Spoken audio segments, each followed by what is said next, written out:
When I was born deaf, my mother cried.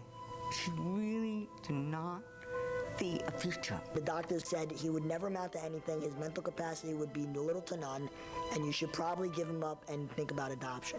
I really didn't even know that something was going on, that there was something wrong in my mind. I didn't know the word transsexual, the word transgender hadn't even been invented yet. He has a mentor that helps him. No biting, Chris.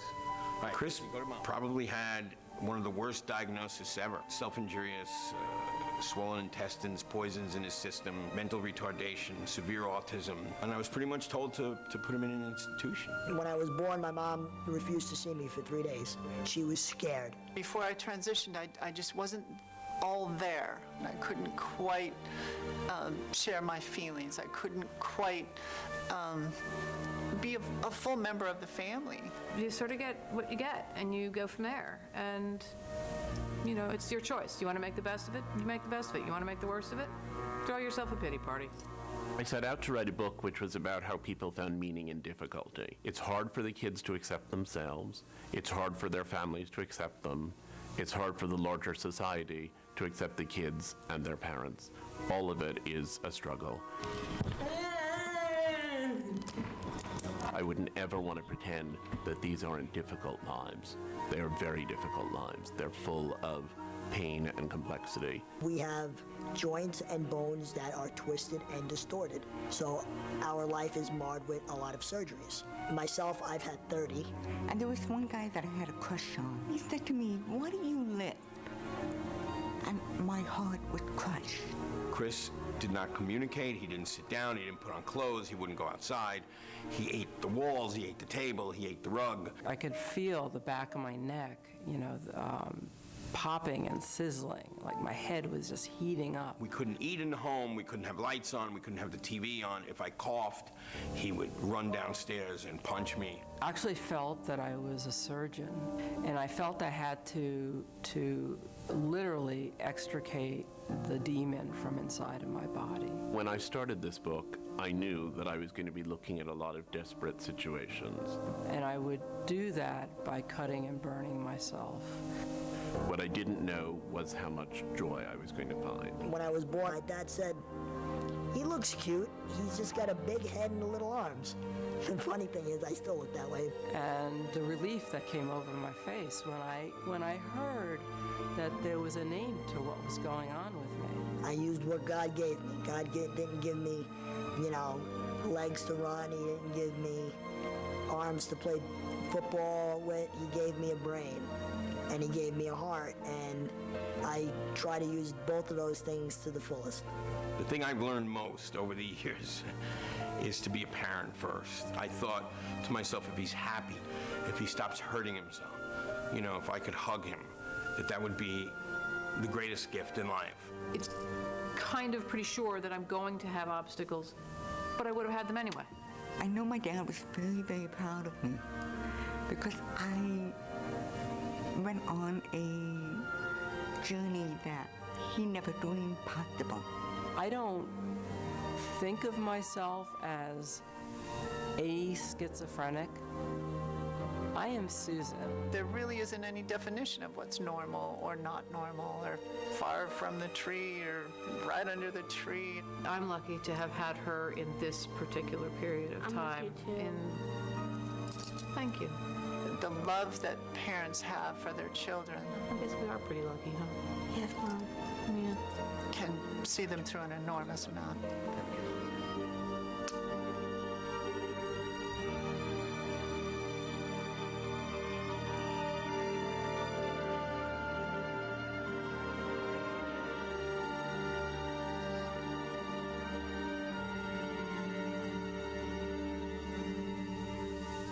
Okay.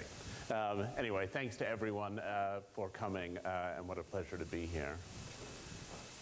Even in purely non-religious terms, homosexuality represents a misuse of the sexual faculty.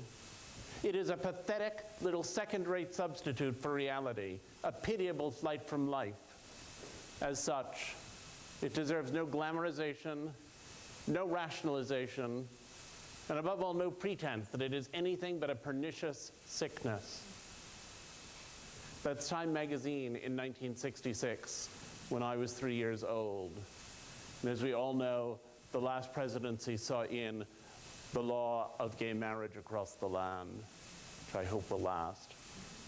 And I set out to do my investigation, determined to understand how that happened. How did a condition that was universally understood to be an illness come instead to be considered an identity?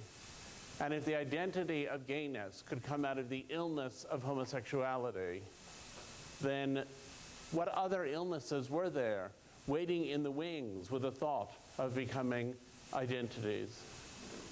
When I was 6 years old, I went with my mother and my brother to buy shoes at Indian Walk Shoes, a store some of you may remember. At Indian Walk Shoes, and after we'd had our shoes fitted, the salesman said to us that we could each have a balloon to take home with us. And my brother wanted a red balloon, and I wanted a pink balloon. And my mother said that she thought I'd really rather have a blue balloon. And I said, no, I really wanted the pink one. And she reminded me that my favorite color was blue.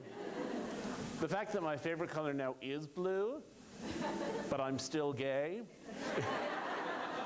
will give you some sense of a mother's influence and its limits.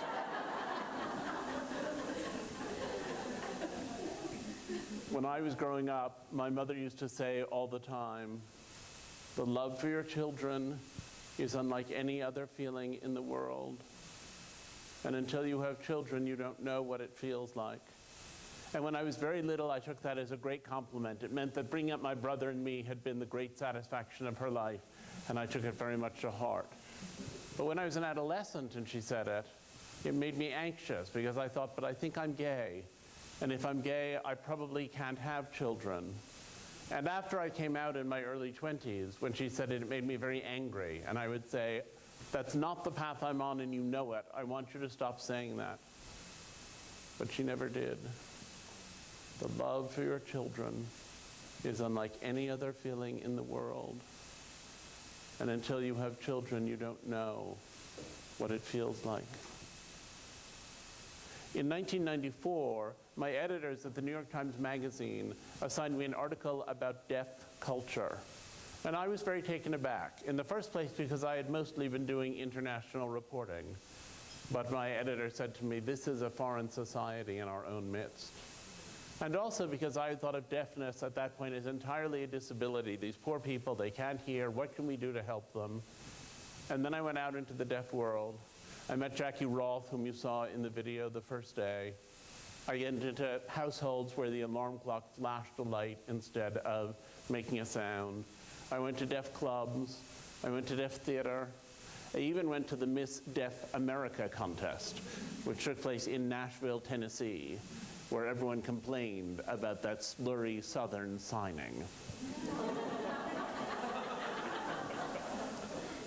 And as I went deeper and deeper into the deaf world, I arrived at a clearer and clearer sense that deafness really was a culture. It was a culture oriented around the shared use of sign language. And I discovered not only that it was a culture, but also that it was a beautiful culture and a very attractive one. And I remember walking into a meeting at the National Association of the Deaf, and there must have been 1,000 people in a kind of gigantic hotel ballroom, and there were conversations flying off the ends of everyone's hands. And I remember thinking, I wish I were deaf. Which is not to say that I wished I couldn't hear. My hearing is very useful to me, and I wouldn't want to be without it.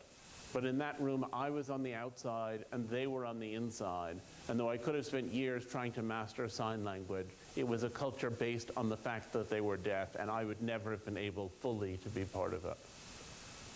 And then I discovered that most deaf children are born to hearing parents. That those hearing parents, time out of mind, have tried to get their children to function in the perceived mainstream by placing a big focus on spoken language and lip reading. And that many of those children discover deaf culture in adolescence or thereafter, when it comes as a great liberation to them. And I thought how similar that was to the story of gay kids, who are mostly born to straight parents, who mostly have tried, historically at least, to get them to function in what they perceive as the mainstream world. and many of whom find liberation when they discover gay identity in adolescence or thereafter. And then a friend of mine had a daughter who was a dwarf, and she began asking questions that began to feel very familiar. Should I bring her up to think she's just like everyone else, but rather short? Or should I try to give her some sense of dwarf identity, get involved with the little people of America, take her to support groups? And as she narrated her bewilderment, I thought, here it is again. Here it is again, a situation in which a family that perceives itself to be normal has a child whom they perceive to be abnormal in some profound and fundamental way. And it was then that I began to hatch the idea that became a defining one in my work, that there are really two kinds of identities. There are what I've called vertical identities that are passed down generation to generation. So your ethnicity, your nationality, your language most of the time, often your religion. These are things that get passed down from parent to child. And some of those identities carry difficulties with them.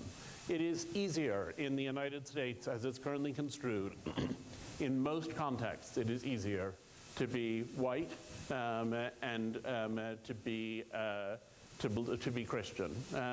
But there is no one doing experimental genetics work to assure that the next generation of children born to Latino or Asian or African American parents come out with blonde hair and blue eyes.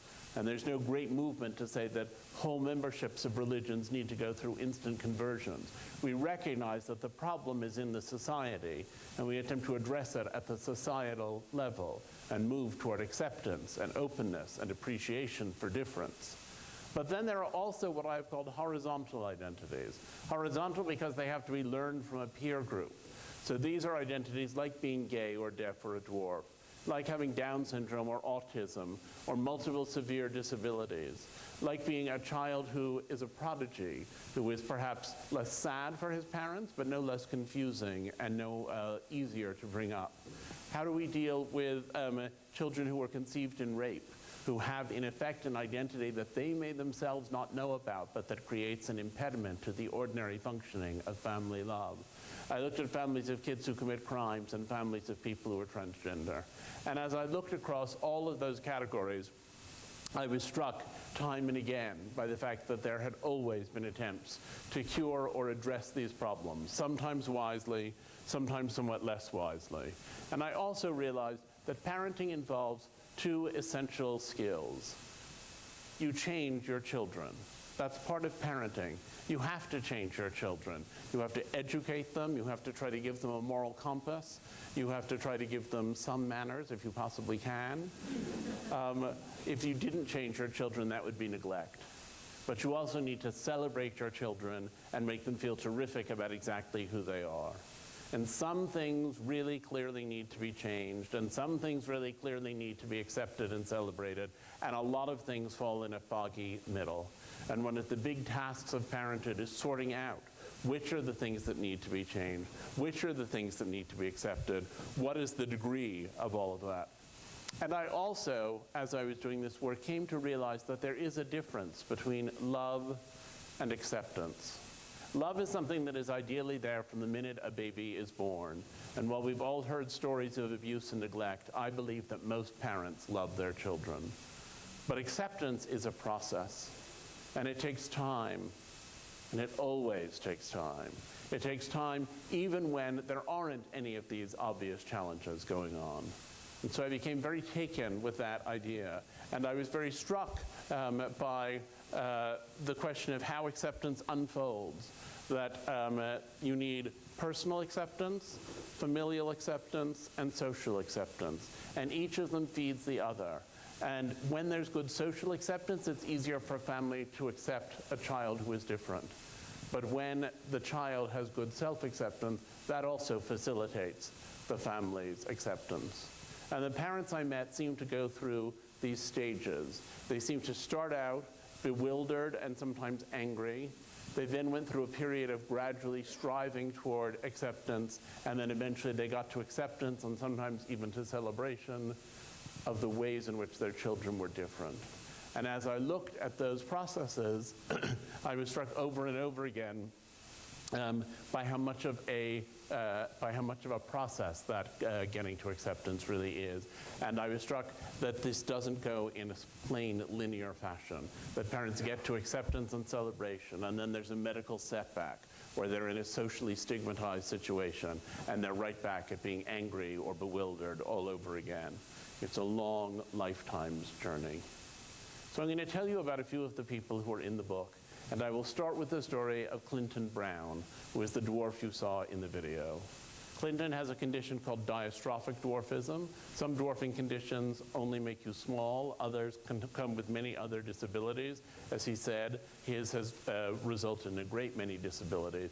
His mother described to me how when he was born, what she was actually told was that he wasn't going to live very long and that she might as well leave him at the hospital to die quietly. And she thought about it and decided, no, that's my baby, and I'm going to take my baby home, and I'm going to do whatever I can, and if he dies in the next few months, at least I'll know I tried my best. So she brought him home, and she started going to see doctors, and she went to see doctor after doctor, and every one of them would say, you're going to have this problem, you're going to have that problem, are you prepared for this, you'd better watch for that, do you know, can you find, and so on and so forth. And finally, when he was a year old, despite it being a pre-internet period, and despite her not having vast educational or financial resources, she discovered that the best doctor for the treatment of skeletal dysplasias in the United States was Stephen Kopetz at Johns Hopkins. And she took Clint down to see Dr. Kopetz, and she described it for all of these doctors with all of the dire things they had described, how this one leaned down, picked up the baby, held him up to the light and said, let me tell you, that's going to be a handsome young man one day. And I think it's terribly important to remember that the attitudes of doctors and also the attitudes of educators are incredibly significant in affecting the entire trajectory for people like this, for families like this, for anyone dealing with any alien form of difference. Well, in the course of his childhood, as he said in the video, he had 30 major surgical procedures, as a result of which he actually can now walk quite adeptly. But while he was having the surgeries, he was stuck in the hospital for long periods of time. And because some of them were spinal surgeries, he was completely immobilized for stretches of up to 3 months. And he thought, well, there's nothing else very much to do here, so I might as well do my schoolwork. So he did. He focused on his schoolwork, and he did really well with it. In fact, he did better with his schoolwork than anyone in his family had ever done before. And he eventually became the first member of his family to go to college. And he joined a fraternity. He went to Hofstra, not far from where his parents lived, joined a fraternity, and got a specially fitted car that could accommodate his tiny frame so that he was able to drive around. And one day I got a call from his mother, and she said, I was driving home from shopping, and I went past a bar, and there was Clinton's car parked outside a bar. She said, and I thought to myself, he's 3 feet tall, they're 6 feet tall, 2 beers for them is 4 beers for him. She said, I wanted to go in there and interrupt, but I knew I couldn't do that. So I drove home and left him 11 messages on his voicemail. She said, and then I thought, if someone had told me when he was little that my future worry would be that he would go drinking and driving with his college buddies, I'd have been so pleased to have that problem. And I said to her, what do you think you did? What do you think you did that allowed a child for whom there was such a dire prognosis, for whom there seemed to be no hope at all, to turn out as someone who's popular and accomplished and successful and happy? And she said, what did we do? We loved him, that's all. Clinton just always had that light in him, and we were fortunate enough to be the first to see it there. I'll tell you about one other dwarf who I got to know. This was someone called Kiki Peck. Kiki Peck has kinese dysplasia, which is another quite disabling dwarfing condition. It affects cartilage and means that children effectively have bad arthritis from the time they're born. It affects the development of the eye and impairs vision, has many other complicating effects. And Kiki Peck was growing up in Michigan, and her mother one day had to call her children in and tell them that she had breast cancer. And she said, they think I'm going to be fine, but I'm going to need chemotherapy, and I'll need to shave my head because I'm going to lose my hair. And Kiki said, well, I'll help you shave your head. So she said, okay. And Kiki helped shave her mother's head. And when she was finished, she said, and now I'll shave my head. Her mother said, what are you talking about? Why on earth would you do that? And Kiki, who was 9, said, I've spent a lot of time feeling different all by myself, and I know how lonely it can be. And I would like for you to have someone else who's different the same way you are at the same time. And I thought, this is not, these two stories, Clinton and Kiki, these are not people who have ended up being remarkable despite having a difference or a disability. These are people who have become remarkable in the ways that they are precisely because of having a difference or a disability. I thought, how extraordinary that that should happen. I'm going to quote to you from one other magazine from the 1960s. This is the Atlantic Monthly Journal of Liberal Opinion, a prominent American ethicist named Joseph Fletcher, writing in 1967. He said, there is no reason to feel guilty about putting a Down syndrome child away, whether it is put away in the sense of hidden in a sanitarium or in a more responsible, lethal sense. It is sad, yes, dreadful, but it carries no guilt. True guilt arises only from an offense against a person, and a Downs is not a person.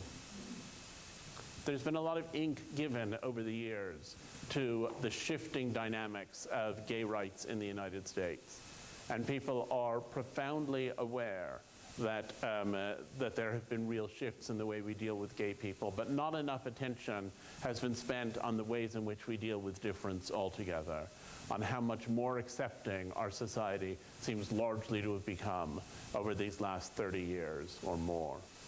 People with Down syndrome now live twice as long as they did when Joseph Fletcher penned that article. Some of them are actors, some are writers, some live semi-independently, some get married. All of it represents an extraordinary series of changes. Someone I know who has worked with people with disabilities for many years described going out to lunch in LA with the actress with Down syndrome who appeared on the television program Glee.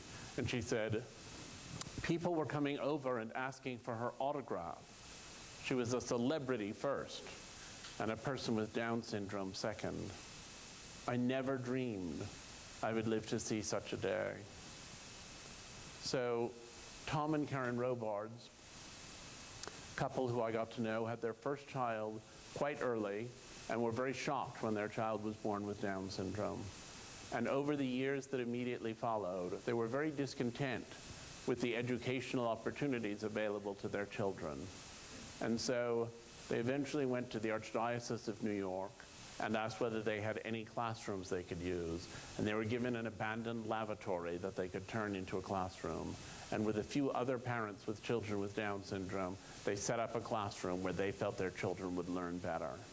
And over the years, that classroom in a converted lavatory has turned into the Cook Center, which many of you have probably encountered. It's one of the leading institutions in the world for the education of people with intellectual disabilities, and is part of what has brought about those transformations in the life possibilities and expectancies of people with Down syndrome. And so I said to Tom and Karen, look, this has been your life. I said, do you wish it hadn't been? Do you wish you could make David's Down syndrome go away? Do you wish you'd never heard of the condition? And Tom Robards said, well, for David, I wish I could make it go away, because for David, it's a difficult way to be in the world, and I would like to give him an easier life. But speaking more broadly, I think these people have something to tell us, and that if we were able to make all of the Down syndrome in the world go away, it would be a terrible loss. He said, so the personal wish and the social wish don't entirely align. And Karen Robards said, well, I'm with Tom. If I could change it for David, I would for David, because I would like David to have an easier life. She said, but speaking for myself, well, I would never have believed this 23 years ago when he was born. Speaking for myself, this has given me so much richer and so much more meaningful a life than I would ever have had otherwise, that speaking for myself, I wouldn't exchange these experiences for anything in the world. Now, we live in a time of astonishing social progress, when all of these forms of difference are gradually being engaged with and are coming increasingly to represent movements toward liberation. But we also live in a time of scientific progress. There is a cochlear implant, which has become higher and higher functioning, which allows sound information to bypass the structures of the ear and go directly to the sound centers of the brain. Most children born deaf in the United States now will be given a cochlear implant. They are less and less likely to grow up in that signing world that I witnessed. A compound called BMN 111 is developed by Biomarin Labs. It has been given to dwarves with the gene for chondroplasia, the most common dwarfing condition. It blocks the action of that gene. Laboratory animals given the drug grow to full size, and it's now being used in human children.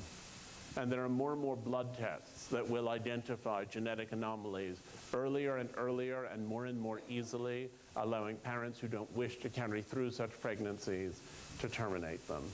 And I am a great believer in social progress, and I'm a great believer in medical progress.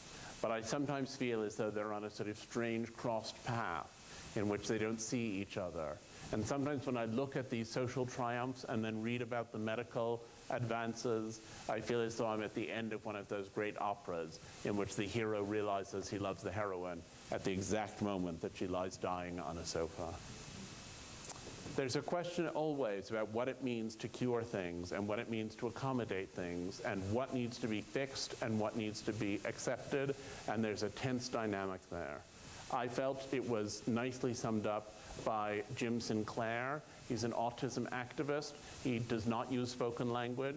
He writes a little bit, but very powerfully, and he wrote an essay in which he said, when parents say, I wish my child did not have autism, what they're really saying is, I wish the autistic child I have did not exist, and I had another non-autistic child instead.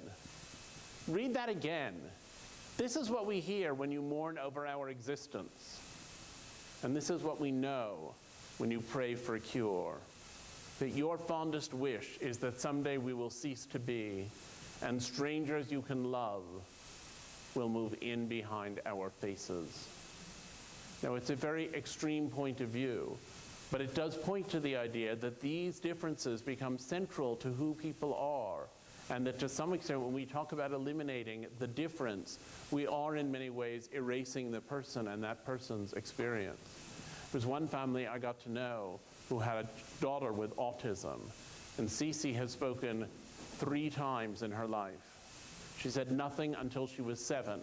And then one day her parents were sitting and watching TV, and her mom stood up and turned it off, and Cece said, I want the television on. And her parents looked at each other and waited for their world to be utterly transformed. She said nothing more for 3 years. And then she was in a school play with puppets, and someone said, what color is the king's robe? And she said, it's purple. So she's spoken only 3 times, and each time she's spoken, what she said has been appropriate to the situation that she was in. And as her mother said, to have a child who has never spoken is to go on thinking, well, perhaps she doesn't know what language is, perhaps she doesn't know what the world is. She said to have a child who has spoken 3 times is to spend your life thinking, what else is in there that can't quite get out? And why did the traffic jam clear on those 3 occasions? And what can we do to make it clear again? And she worked and worked and worked at it. And finally, I saw her one day, and she said to me, Cece is the ultimate Zen lesson. Why does Cece have autism? Because Cece has autism. And what is it like being Cece? Being Cece. It is what it is. It isn't anything else. And maybe you'll never change it. And maybe you should stop trying. And that question of what one does try and what one doesn't try again came to me. And I had a deaf friend who ended up helping me with some research for the book, with whom I therefore spent a lot of time. And he wrote to me one night, "While I'm pretty comfortable with my disability and don't see the cochlear implant as an evil plot that's set out to destroy deaf culture, I do get a sense of impending extinction." He said, "There will always be deaf people worldwide, but there's a real possibility that it'll be near eliminated in the developed world within the next 50 to 100 years. I say near because there will always be cultural holdouts, immigrants, untreatable conditions, but no more people like me." And I thought there was such loneliness ingrained in that statement, no more people like me. And I thought, how would we feel if we imagined a world in which there were no more people like us, in which there were no more Jews, or there were no more African Americans, or there were no more admissions directors? It's a difficult thing to contemplate. It really is. I thought there was a real loneliness in what he said, and I thought we're so often making these grand social changes without being aware of what the social changes are that we're making, or what their ramifications really may be. So I saw all of these parents, and I found them over and over again talking about their devotion to their children, and it seemed in some ways like a stretch, but I accepted that they were very devoted to those children. And then I worked on my chapter about people who commit crimes. And I interviewed Tom and Sue Klebold, the parents of Dylan Klebold, one of the perpetrators of the Columbine massacre, which, as most of you will remember, was in 1999 the worst school shooting in history, and which set the template for so much of the appalling violence we've seen since then. And I remember I kept trying and trying to get the Klebolds to talk to me, and they were very resistant, and we negotiated back and forth for almost 3 years. And then when I finally went out to talk to them, they were so full of their story that they couldn't stop telling it. And I remember sitting with them and saying to them that I wanted to understand what had happened, and they filled me in with detail after detail. And we recorded 20 hours of interviews in the course of our first weekend together. And on Sunday night, we were sitting in the kitchen. Sue was making dinner. We were all exhausted. And I said, "If Dylan were here now, is there anything you'd want to ask him?" And Tom said, "There sure is. I'd want to ask him what the hell he thought he was doing." And Sue looked at the floor, and she thought for a minute. And then she said, "I would ask him to forgive me for being his mother and never knowing what was going on inside his head." And a few years later, we were having one of many dinners we had, and I reminded her of that extraordinary thing that she'd said. And she said, "You know, when it first happened, I used to wish I had never married, never had children. If I hadn't gone to Ohio State, I wouldn't have crossed paths with Tom. These children wouldn't have existed, and this terrible thing wouldn't have happened." She said, "But over time, I've come to feel that I loved the children I had so much that I don't want to imagine a life without them, even at the price of this pain." When I say that, I'm talking about my own pain, of course, not the pain of other people. But life is full of suffering, and this is mine. So while I recognize that it would have been better for the world if Dylan had never been born, I've decided that it would not have been better for me. And I thought, where does this come from, this extraordinary business of these people feeling so attached to and so able to accept these children who are so far from anything that they intended when they set out to have children? And I realized that these parents are parents of children whom we see as flawed, but that anyone who is a parent is the parent of a child who has some flaws. And if some glorious angel were to drop into the Mohonk Mountain House and offer every parent in this room the opportunity to exchange your children for other, better children, children who were more intelligent, more attractive, more polite, that everyone would cling to the children they have and pray away that atrocious spectacle. And if all of us love our children with their many flaws, then it is not surprising in a way that these parents love children who have what seem to us to be bigger and more dramatic flaws. but who are flawed children nonetheless. And I also think that we not only take care of our children because we love them, but also love them because we take care of them. That the process of taking care of a child is immensely bonding, and that a lot of these kids have required an enormous amount of care. And so it should be no surprise that they are loved. But I also think love is not such a simple idea, and that it exists in the context of many complexities. And I feel like the parents who did the best in my experience were the ones who were able to acknowledge that. So I spent time with the family, David and Sarah Haddon, and their children. Their first son was born with multiple very severe disabilities, no control over motor movement, no ability to talk or indicate that he understood speech, blind, and they were told that it was a bizarre genetic fluke and that they should go ahead and have more children. So they had a second child who was fine, and then they had a third who had exactly the same syndrome as the first. And they were determined to keep their children at home. And they did keep their children at home. And then finally, people who have no motor control are incredibly heavy and difficult to move around. And finally, Sue herniated a disc trying to lift one of them out of the bathtub. And they realized they had to put them someplace where there were more facilities to care for them. So they put them in a group home that was not far from where they lived in Connecticut. And they went to see them every day. And one day the younger child was being given a bath by someone who worked in the group home, who left him alone while she went to get some medicine, which she was explicitly not supposed to do. And when she came back, the harness he was in had given way, and he had slipped underwater, and he drowned. And I said to his parents at the time, I said, "Are you going to bring some sort of action?" And Sarah Haddon said, "You know," she said, there is so little payment given to the people who do the hands-on work with children like ours. It's such unbelievably hard work." She said, "I don't want to do anything that would discourage other people from going into the field." So we've asked the court to ensure that this particular woman is never again allowed to work with disabled children because she is not responsible enough. She said, "But I don't want to do something that will vastly disrupt everything." And at the interment of her son's ashes, she said, "Let me bury here the rage I feel to have been twice robbed. Once of the child I wanted, and once of the son I loved." And I thought that acknowledgement of the doubleness was so crucial to the understanding of who people are. You struggle against the difficulty and you love the child nonetheless. It happens in parenting everywhere. But I also thought, how can it be that so many of these people ended up so taken with children they would have done almost anything to avoid having? What was the process through which that happened?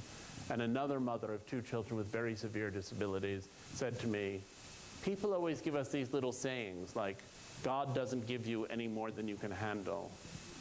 But children like ours are not preordained as a gift. They're a gift because that's what we have chosen." And I was very struck by that sense of volition, that sense of choice, that sense that people do make a decision about how they're going to respond to and engage with the children they have.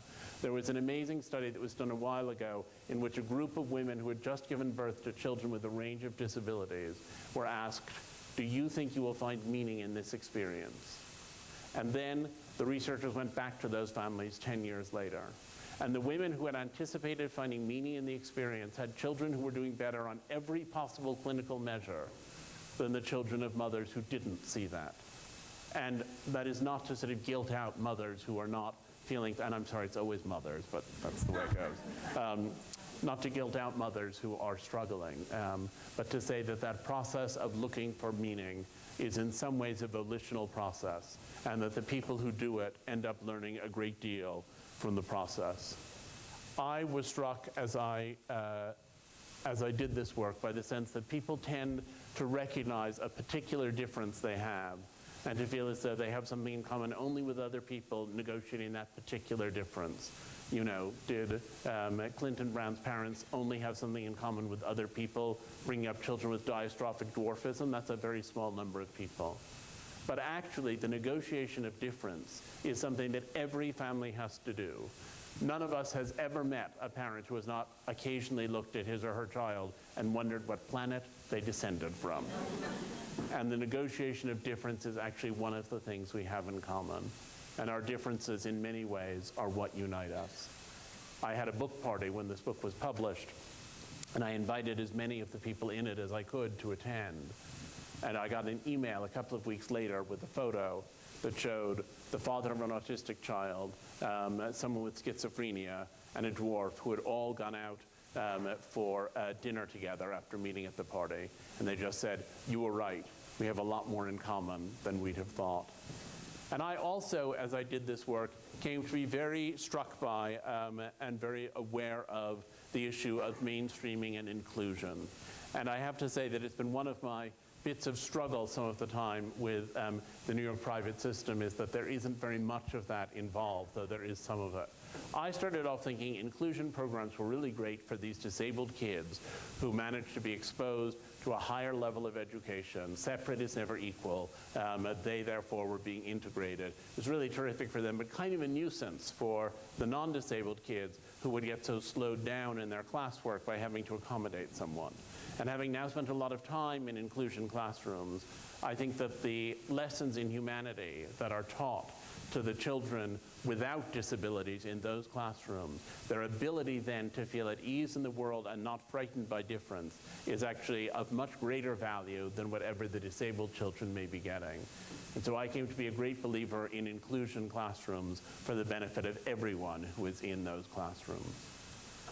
Now, I was in the middle of writing this book when I decided to have children myself.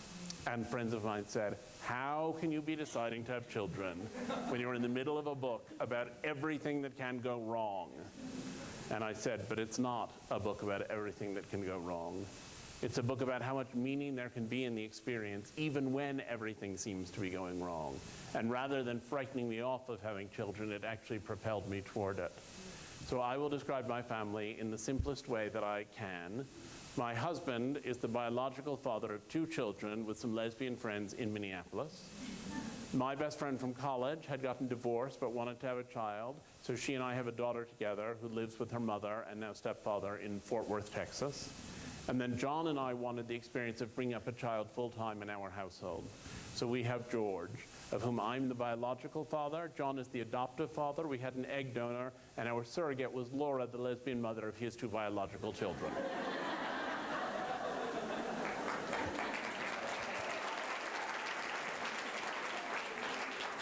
Thank you. So the shorthand is 6 parents, 4 children, 3 states. And there are people who seem to think that the existence of families such as mine somehow threatens the integrity of families such as theirs. And I don't accept those subtractive models of love, only additive ones. And I believe that in the same way we need species diversity to keep the planet going, that we need this diversity of affection to sustain the ecosphere of kindness.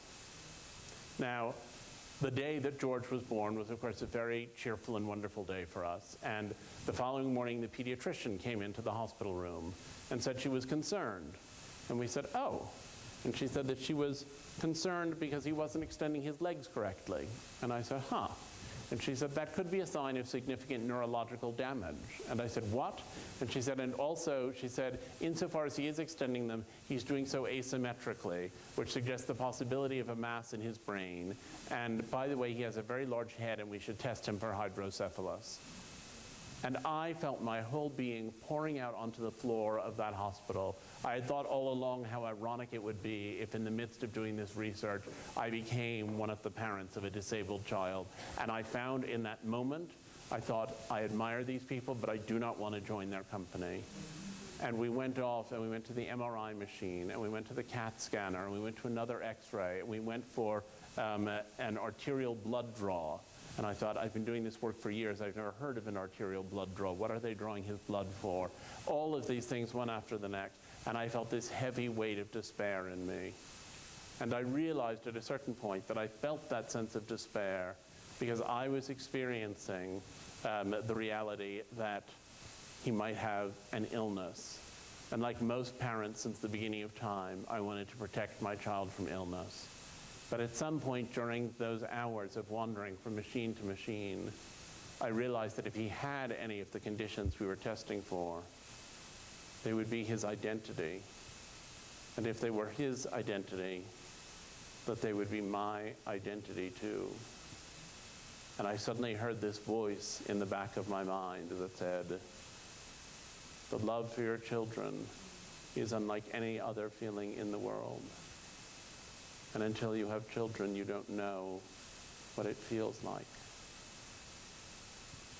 At the end of about 5 hours of all of this, the pediatrician called us in, told us all the scans were clear, and said that George was now extending his legs exactly the way he should. And when I said, well, what do you think was going on this morning? She said he had probably had a cramp. I think children really fully ensnared me in that moment when I associated fatherhood with loss, but I would never have noticed it if I hadn't been in the thick of the research for this project. I had encountered so much strange love, and I found myself falling into its bewitching patterns. I had wondered over and over again about these parents, and at some level had thought they were fools, signing themselves on to a lifetime's journey with these miserable children, trying to breed identity out of suffering. And what I discovered that day in the hospital with George was that my research had built me a plank, and I was ready to join them on their ship. Thank you.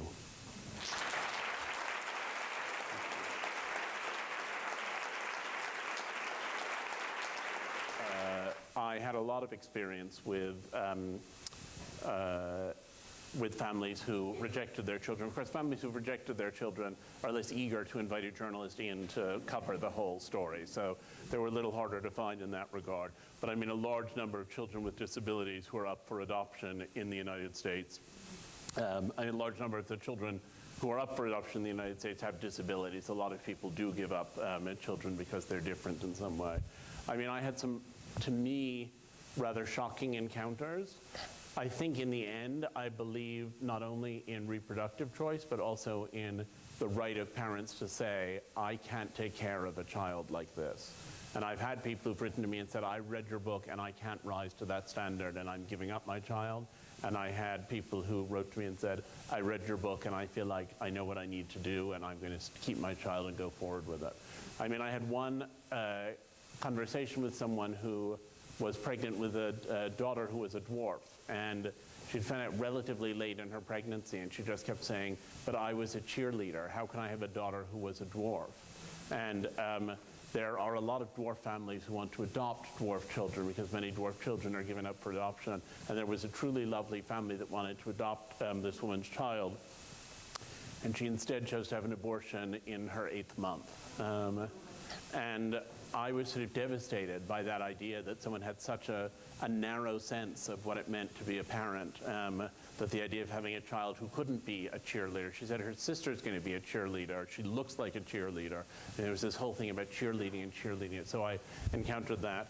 I spent time with an opera director in England who I thought rather courageously decided that she wasn't going to be able to deal with a child with multiple very severe disabilities, a little bit like Jamie and Sam Haddon, whom I described, and gave her child up for care, but then found once she had done that she remained engaged with the person who had taken the child on. So it's sort of like an open adoption. And she's felt sort of a weird mix of guilt and anger and other problems along those lines. The stories that you described of parents kicking out children because they're gay or because they're trans are also pervasive. I mean, there are a lot of people who've been through that experience and who've been pushed away from families, and it deeply saddens me.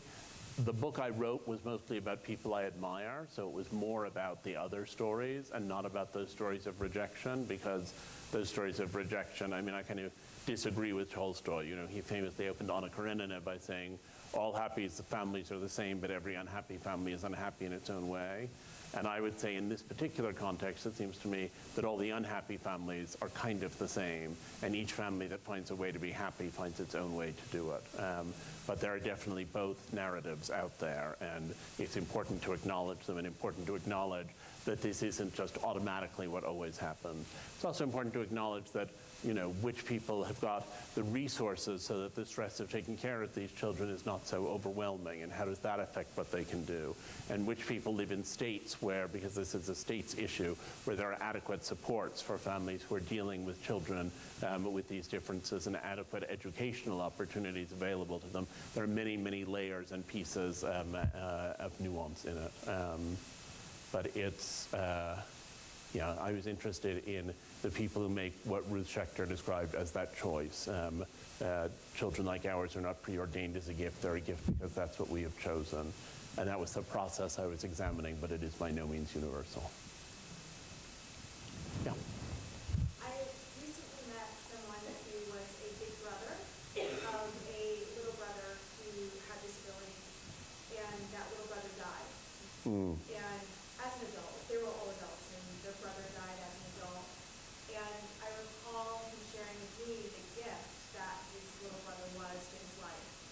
And I'm curious about in your research, if you came across, you had any observations of the siblings, if there were siblings without disabilities, and what you observed about that dynamic or their involvement. That's a very interesting question. The wisdom used to be that if you had a non-disabled child and then you had a disabled child, that you needed to, this was the 60s, 70s idea, you needed to institutionalize the disabled child, because otherwise that child would draw so much of your attention that you would end up neglecting your non-disabled child, and would also perhaps be an embarrassment for your non-disabled child. And then at some point in the 1980s, somebody actually noticed that in fact, if you have a younger sibling, or indeed an older one, who is severely disabled and gets institutionalized, it leaves you thinking, gee, if something bad happens to me, I guess I'll be institutionalized too. And it doesn't make your life better and easier, it makes your life tougher and worse. It's striking that in this narrative in which there was a switch, and so the wisdom came to be, keep these children at home if you possibly can. What was always being considered were the interests of the non-disabled child rather than the interests of the disabled child in the whole conversation that took place. My observation of siblings is that there was, of course, again, back to the last question, there was a broad range of experience, and some people had better experiences, some people had worse ones. But I felt the basic essence of it was summed up by Tegan Delabovi, who is interviewed in the book, and whose brother has both Down syndrome and autism. And she said, on any given night when I was growing up, I would be really annoyed that we had to stay home because of Adam, that we had to sort of get up early because we had to do something with Adam, that I had to go with Adam to a doctor's appointment. She said, on any given evening, I was really mad about it. She said, but overall, when I imagine my life, I would never want to imagine my life not having him as my brother, because overall, I really love him, and being his protector so much of the time is what made me who I am. So I think there are a lot of difficulties. One of the things that can cause the greatest difficulty is when parents presume that the sibling will take over a caretaking role when they no longer can. And to some extent, when parents decide to have a child, they've sort of signed up to deal with whatever it is they have to deal with. When you're born as a sibling, you might want to take care of your disabled child, or you might not.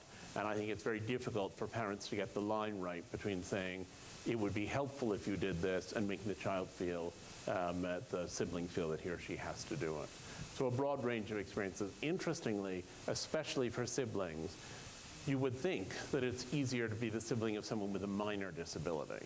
But in fact, someone with a minor disability, especially a not very visible disability, people don't understand there's any disability there at all. And then when the person acts strangely or doesn't function very well or can't get out of a chair, people think, what's wrong with that person? If you have someone who is very severely disabled and very visibly severely disabled, people don't place so many expectations on them. And it therefore becomes easier, especially for siblings who go through all of those childhood stages of immense self-consciousness, that nobody is sort of saying to them, what's wrong with your sister? What's wrong with your brother? In that kind of accusatory way that people do when they don't understand there's a disability there at all. Yes?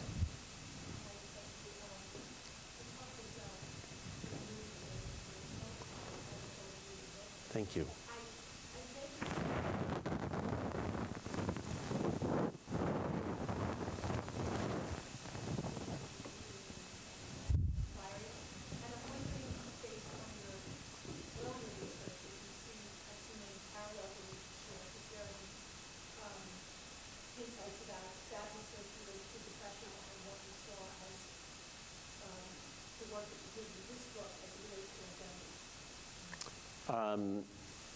Well, yes. I mean, people have, I've just actually written a little piece for Granta. It was based on the experience I had some time ago when I went to dinner in Atlanta, and I was seated next to an English woman who had settled in Atlanta for some reason, and who said to me, she said, I'm terribly interested in the things you're working on that you've described, but I wonder which of them is more burdensome for you, being gay or being depressed?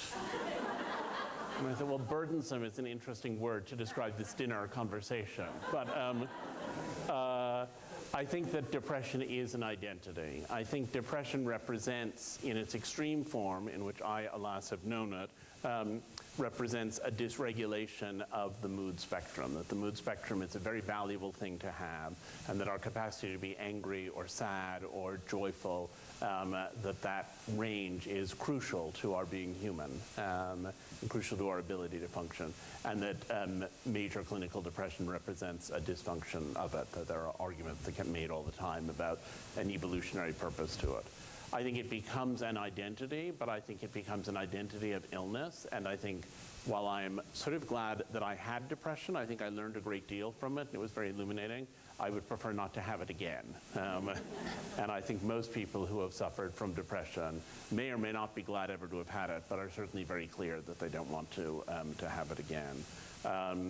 I think nonetheless, as I say, it is an identity. It does define you. You know, having spoken out a lot about depression, I have a sort of circle of depression friends. I get emails every day from strangers writing to me about their experiences with depression. I think that process of saying, which was really what I was trying to do in writing first for The New Yorker and then a book about depression, saying I'm going to take these terrible experiences and try to remake them into something that is useful to the world, so that what felt as I lived it like a barren piece of my life comes instead to be something in which meaning has been invested, is a process very similar to the formation of identity for people with the various conditions, some disabilities, some not disabilities, that I was describing in the later book. So I think the issue of who we are, of what our identity is, remains very potent and very continuous. And I think, you know, if we have taken nothing else of value from the identity politics of the last 50 years, I think we've arrived at the notion of intersectionality and the understanding, really, that we all have multiple identities. And I have one as a depressed person, and one as a gay person, and one as someone who's worked on disability, and one as a traveler, and one as a New Yorker, and as a father, and as all of these other things that blur together. And I think depression is an identity for most people who really experience it. And what is helpful is when people are able to say, it was not an identity I sought, but it's one to which I assign meaning, exactly as that quote that I am so fond of and used in the talk. That is a very helpful way to negotiate the fact of having this identity you didn't want but are stuck with. Yep. Yes. Was there a common denominator between the family that you researched, whether it be the parents upbringing or whether their narcissistic? There was no common denominator. I talked to people all over the country. I talked to some enormously privileged people. I talked to people living in trailer parks. I talked to one person who was homeless. I talked to a certain number of people in foreign societies. I talked to people of every age and ethnicity. I wanted to make sure that it wasn't a kind of narrow book that said, this is what it's like for this kind of person to negotiate this. I wanted it to be as wide a demographic as I could possibly get.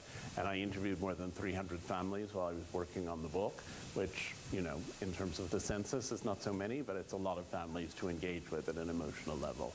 And I think I was pretty successful in getting a really wide spectrum of people. I mean, there's a sort of natural tendency to skew toward people who are more educated because they're easier to find and more available in many ways. And I tried to fight against that as much as I could. And I found, by the way, I mean, the people I wrote about I thought were all incredibly eloquent, and I started off not realizing that there were many people who are very well spoken, but who are not particularly eloquent, who disguise what it is they really have to say. And there are other people who, even if they don't have an enormous vocabulary and complex sentence structure, are able to put so much force into their description of their own experience. And I wanted to get that range. Yeah. Yes? How did you choose the sort of areas to highlight? I'm curious about covering transgender as an issue. Did you think about including that, or how did you come to that particular issue? Well, I did include that. I know. Yes. I'm wondering why. Well, I wanted to look at a broad range of characteristics. I mean, I considered about 100 different qualities that people had. And I narrowed it down in part by thinking, okay, if I'm doing deafness, blindness is quite different, but it would be possibly somewhat repetitive. So since I'm doing deafness, I won't do blindness. Some of the time, I just met people who were remarkable, and I was drawn into a topic. Transgender, I included. The introduction, conclusion of the book are autobiographical, and they deal with my experience first as the gay child of straight parents and at the end as a gay father. But in the course of the case of people who were transgender, I had started off thinking, okay, that's just way out there. Remember, I started writing the book in 2001, and at that point we hadn't heard much about people who were trans. By now, of course, people who are trans are on the cover of every major magazine every other week, and it's become such a sort of widely accepted phenomenon.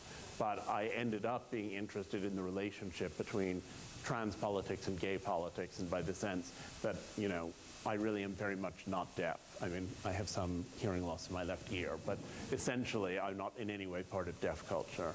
Trans culture and gay culture have points of overlap and points of great difference, and so that was personally interesting to me.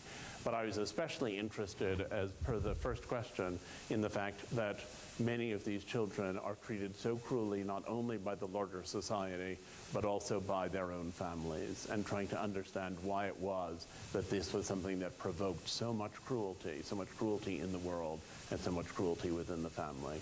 And I thought it should be one of the categories I examined. We have time for a couple more questions. There we go. I have a physical disability, and I've had since birth, and I didn't really, as a student, I didn't really do kind of school world no way. And then now I'm a teacher in the independent school world, and I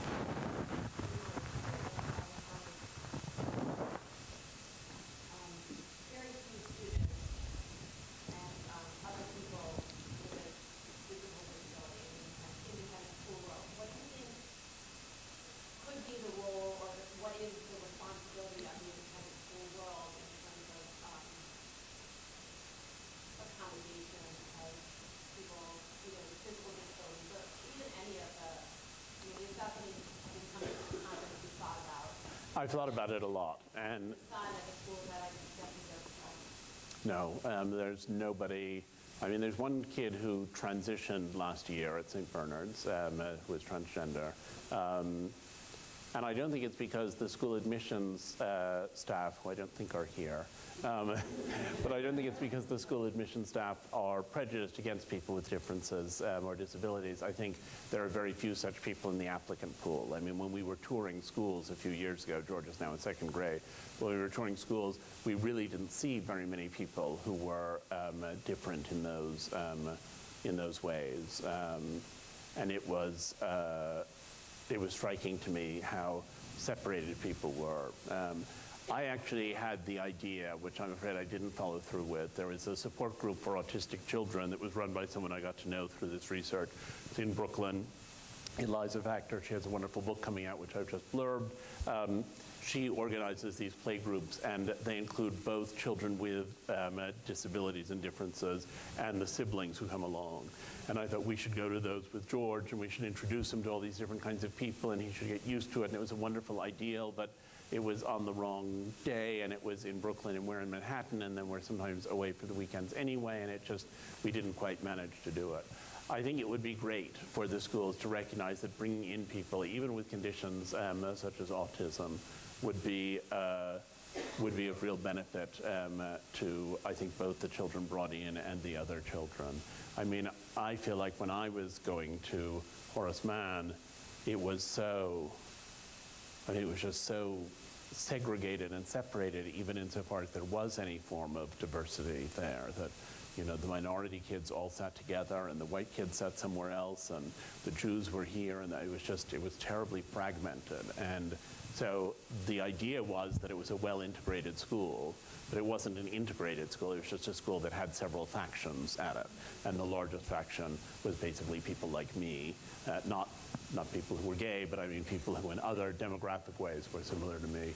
And I think that's really sad. I think it's really sad that that was the way it was. And when I got to college and I suddenly found there was a genuine mixing of people from different conditions and different backgrounds, it was the most fantastic liberation. And I've since talked to a number of people from my class in school. I don't have very many friends from high school. I have a huge number of friends from college. But I am loosely in touch with people, and there's been a sense of fairly widespread regret about that. And yet a lot of those same people have ended up leading lives in a segregated world as adults. And I think it is a failure of their collective imagination, and that if we could find a way to change that, it would be one of the best things we could do for independent schools. In the back, yes.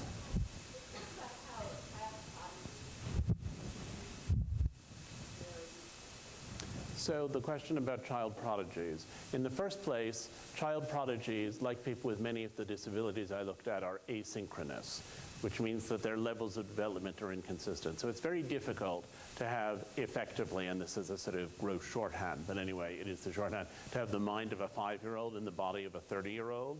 But it's also not so great to have the mind of a 30-year-old in the body of a 5-year-old. It's equally confusing, and your child basically, like the disabled kids, has no peers, because either he's spending time with 30-year-olds who mostly aren't interested in someone who is likely to be intellectually their equal, but emotionally still a 5-year-old, or they're spending time with other 5-year-olds who can't understand anything they're talking about. And that's very difficult. It's very difficult for kids like that not to end up feeling either A, that they have to disguise their remarkable gifts because otherwise they can't have any social experience at all, or B, to feel as though their remarkable gifts are the thing that defines them and for which they are loved, and to think, if I stop playing the piano, or if I'm no longer sort of winning every chess game, then I disappear as a person, and my identity, back to your word identity that I'm so fond of, your identity is destroyed. So I think that I think prodigies represent a lot of challenges, and it's very hard to give them a balanced upbringing. And as I say, it's not as sad as some of the other things, but it's very difficult to know what to do. And it's a little bit easier. I mean, real prodigies are, uncanny and weird. And the word prodigy comes from the word prodigum, which means a monster. So that's where it originated. And they were at one point thought to be possessed children and so on and so forth. I think it's very difficult to give them a balanced experience and to make sure that they feel, you can damage a prodigy by exploiting the kid's gifts and making him feel like he's expected to go on performing at Carnegie Hall, or you can destroy a prodigy by trying to make them live a very normal life. And one of my kind of moments of revelation about this was when I was interviewing a pianist, a little boy named Mark Yu, and I went to his house, and he was living in California, and he had piano lessons every day, and he practiced the piano for something like 6 or 7 hours a day, and he was 7. He was 7 years old. And then he went once a month for a week to China because his mother thought the Chinese way of teaching was also very valuable, and if he was learning both kinds of technique, that would make him a great pianist. And the whole thing just felt, and I went to the house, and his house was all set up. He was practicing to take his SATs at the age of 7. And I said to his mother, don't you worry about giving him some kind of normal life and a normal childhood. And then a little while later, we went downstairs, and Mark had said, do you want to come up and see my room? It's kind of messy, but you can come anyway. And I went up, and there was his room, and there was this big pile of Sesame Street videos that he had next to the TV back in the days of videos. And then we went downstairs, and he said, now I'm going to play you the Chopin Fantasy Impromptu. And he sat down and played this so beautifully and with such adult yearning in it that it was inconceivable that this little shrimp of a kid could possibly be doing this. And when he finished playing, his mother just turned to me and she said, "You see, he's not a normal child. Why should he have a normal childhood?" And I thought, okay, that isn't probably the way I would approach it, but that is a way to approach it, and I could see that there was some reason in what she was saying. So I think the questions that are thrown up by that kind of extraordinary talent are enormous and very difficult to negotiate. Yes? It was striking to me when you opened your talk and lumped homosexuality in with disorders that one might treat because it would be physically disabling or painful or shorten lifespan. And so for me, if I have a child and somebody says this child is homosexual, that's one thing I can put in the category of identity, and then who's ever going to have much too short legs or not be able to walk or any of these things, but you can do gene therapy and you could make their life much easier, then that is something that I would be interested in doing for them. And I just wonder, is there a place where you draw the line in terms of where you view things as identity or treatable or something that would be worth treating, or do you feel that all of that, you just manage life and it should be included as identity no matter what the disorder is? I think everything can be an illness and an identity at the same time.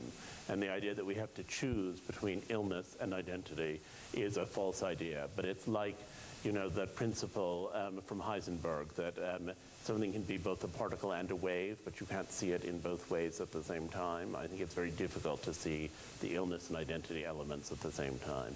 I think that the people have said to me, you know, aren't you casting a negative light on gayness by comparing it to things like autism and Down syndrome? And I've said, no, what I'm trying to say is that all of this exists on a spectrum. The women's movement really set out to announce that women were not inferior to men, as they had been presumed to be in much of accepted society for a terribly long time. And then the civil rights movement came along and said, actually, people who are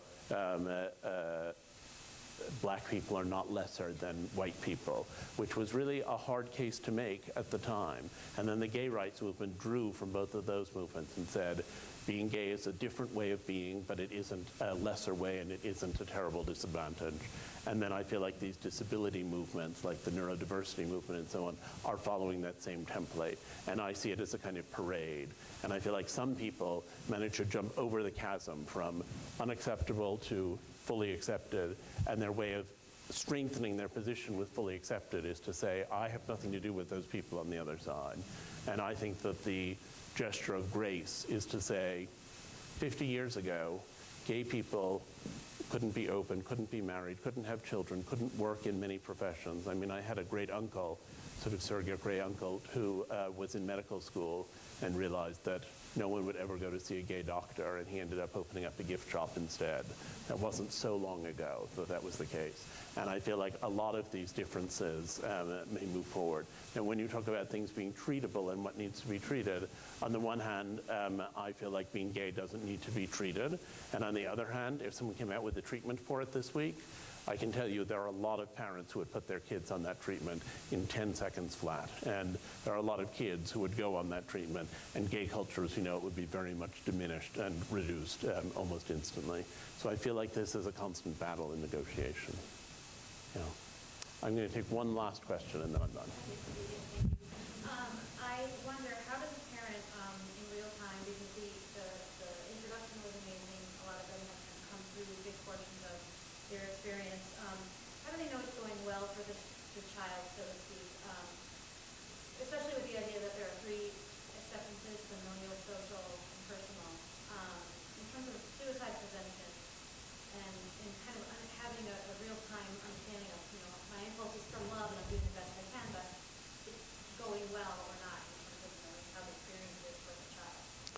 Well, I think that there's a great deal that resides in intent. So I wrote at some length in the book about the Ashley treatment, which some of you may have heard about, in which a family did a kind of complicated treatment that caused their daughter to stay permanently very physically small because she had extreme disabilities. And they thought if she remained small, they could continue to pick her up and take her out for rides in the car and so on, and she wouldn't, like Jamie and Sam hadn't become so heavy as to herniate the parents' backs and cause them to give up the child. And there was huge outcry in the disability community about that treatment and about the infantilizing nature of it, and how if you wouldn't do this to a healthy person, you shouldn't do it to a disabled person. And it was a huge scandal, written about at some length in my book, for sale outside immediately afterwards. I was very struck by the sort of difficulty of ensuring that you, on the one hand, argue for civil justice, and on the other hand, recognize the pragmatics that these children are somewhat different and that their lives are going to function somewhat differently from the lives of other children, that you may have to make slightly different decisions in the way you bring them up. I mean, you brought up suicide prevention. I think suicide prevention is incredibly important whether your child is disabled or non-disabled. I think there's more and more understanding of it with the new Columbia scales that help to measure suicidality. But I think the best defense against it is by no means will save the day every time, but the first line of defense is for children to feel both loved and accepted. And I think a lot of parents who have children who are different have to go through quite a process before they really feel the love and acceptance. But I think you can act like you feel it before you actually get to feeling it, and that sometimes if you act that way, it comes to be the case. And there's a lot of intimacy to be found in the experience of feeling I am with my child negotiating these difficulties. And I'm struck by how often parents are more capable of that love than they would have thought, and how much of a protective layer that gives them. I'll conclude, I guess, with an anecdote, because I, after all, am an anecdotalist. And this was an encounter I had some years ago with a man who was a Holocaust survivor. He'd been in one of the camps, and as the Allies moved closer to the area where the camp was, he was taken with everyone else who was still alive in the camp on a forced march, and they were obliged to go farther away from the front to some place where they could be kept in the camp. And as they were going, they were walking 6 abreast, and he realized there was a ditch on the left side of the road, but he was on the right side of the sort of phalanx. And he thought, if I fall over in that ditch, they'll think I'm dead and they'll just march on without me. And so he gradually switched places with one person and another person, until he got all the way over to the edge, and then he fell into the ditch. And he survived the war and nobody else did, and in that group. And I said to him, what was it that allowed you to think about that when nobody else could? And I thought he was going to say, well, I've been planning an escape for a long time. Or I thought he was going to say, I'd seen something the day before that made me think that might work. I said, what was it that allowed you to do that? And his answer was, I was well loved as a child. And I thought it was such an extraordinary comment on the resilience that that can give to people over a whole lifetime. Thank you all so much. Thank you.